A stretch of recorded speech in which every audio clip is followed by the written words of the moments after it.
When did your husband pass away? February 1st of last year, 2018.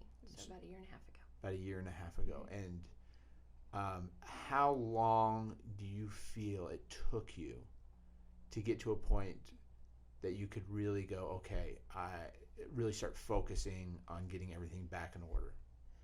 So complete honesty, it's an ongoing process. It was a huge priority to me, though, to keep life normal for the kids, to keep to the extent that they were okay with it, to keep their activities going and to keep myself active in real estate, because to me, sitting home was bad.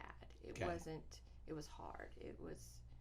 I needed to keep busy. So the first year was probably a little on autopilot, and you figure out, how do we move forward? How do we deal with what we've been given? The second year is a little more emotional, but... So it became more difficult as time passed? For me, it was. Okay. Yeah. The second year is a little harder emotionally. It's now the longevity of this. Gotcha. And we survived it. Now how do we live with it? Gotcha. So, but keeping busy and working helps me, because I just do better to stay busy. What advice would you give to a parent in helping their children through this process? So I made the mistake of forcing my daughters to see a counselor, and they weren't ready for that. Okay. They literally didn't speak to her.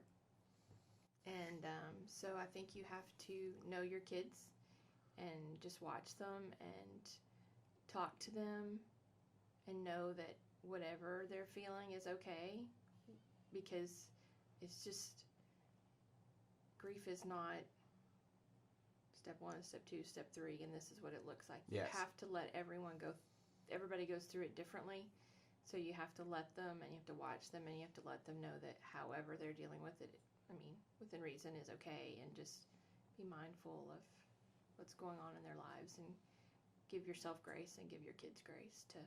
It's messy. So you have twins, so you have a kind of unique situation. Right. Did they handle it exactly the same? No, because they're, one is a little more emotional than the other. Okay. The other's a little more like her dad, a little more stoic, and so they handle it differently. Yeah.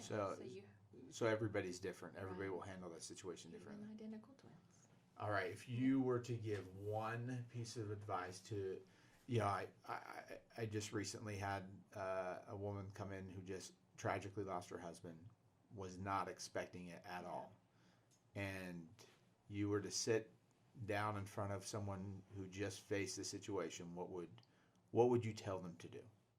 What advice would you give? Take it one day at a time. That you have to walk through it. You can't. I tried at first to, I guess ignore it's the right word. Okay. You can't do that. You have to feel it. You have to go through it. You have to confront it, and it's ugly and it's hard and it's different every day. So you have to face it. Get some help. Absolutely. I've got a wonderful counselor, as well as, my faith.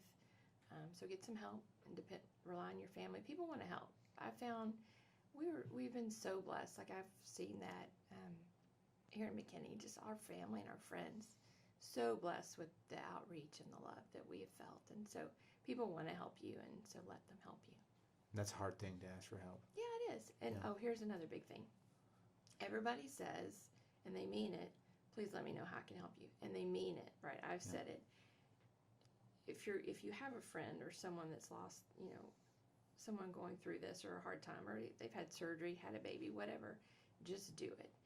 Take them a meal, take the kids for afternoon, take them a gift card, send a note. Like, don't say, let me know how I can help you, because no one does it. Just do it. Just do it, or just do something nice for them. Tell them, be more specific, and be like, I'll help you this way. Yeah. Because if someone said that to you, you'd be like, okay, I'll call them when I Right. need that help for that. Yeah, you don't say no. Yeah. People would literally say, I'm bringing you dinner.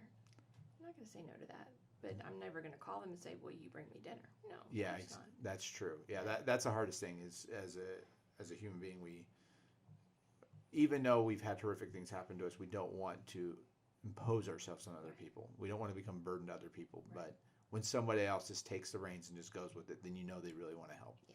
Because yeah, it is pretty cliche. Say, yeah, however I'll help, I'll help you, and Right. you know, then they go on their way. It's like, Right. well, are they just saying that, or Right. do they actually generally mean Right. that in that moment? Right. And we don't go back and ask them for help. So just do it. Even a note, just do it.